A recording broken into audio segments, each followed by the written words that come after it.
orang yang membagi Ramadan ke dalam 3 bagian sehingga menyebutkan 10 hari pertama rahmat, 10 hari kedua khusus maghfirah, ampunan Allah Subhanahu wa taala, dan 10 hari ketiga ada peluang dibebaskan dari api neraka. Pernah mendengar ungkapan ini?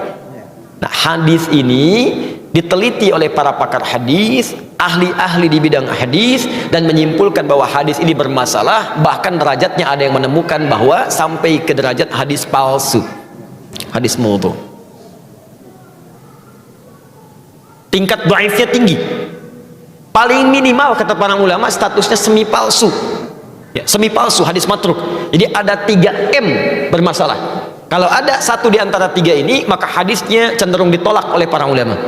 M yang pertama disebut dengan mungkar. Hadis yang diriwayatkan oleh orang yang tertuduh seringkali berbuat maksiat.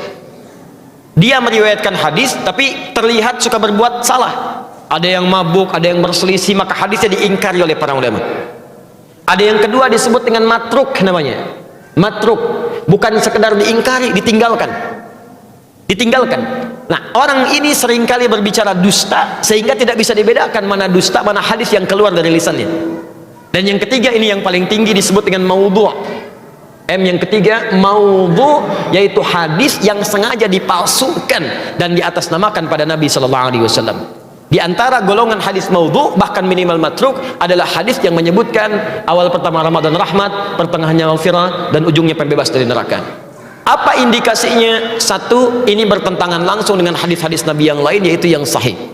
Hadis-hadis sahih mengatakan semua Ramadan siang dan malamnya, pertama sampai akhirnya, itu berisi rahmat dan ampunan Allah Subhanahu wa taala. Jadi Nabi sendiri nggak pernah memisah-misah awal, akhir, pertengahan, tidak.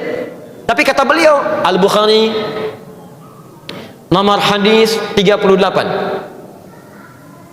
man shoma ramadhana imanan wa ihtisaban ghufira lahu ma taqaddama min dhanbi. Siapa yang puasa setiap hari Ramadan, setiap hari, awalnya, tengahnya, akhirnya, dilakukan karena Allah, ikhlas mengharap pahala, diampuni semua dosa-dosanya. Jadi sejak awal Ramadan ampunan sudah ada.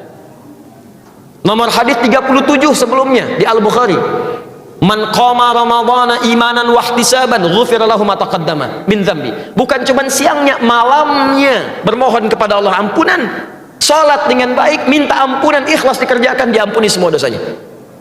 Ini menandakan hadis yang dimaksudkan bertentangan dengan hadis-hadis Nabi sallallahu alaihi wasallam. Jelas di sini?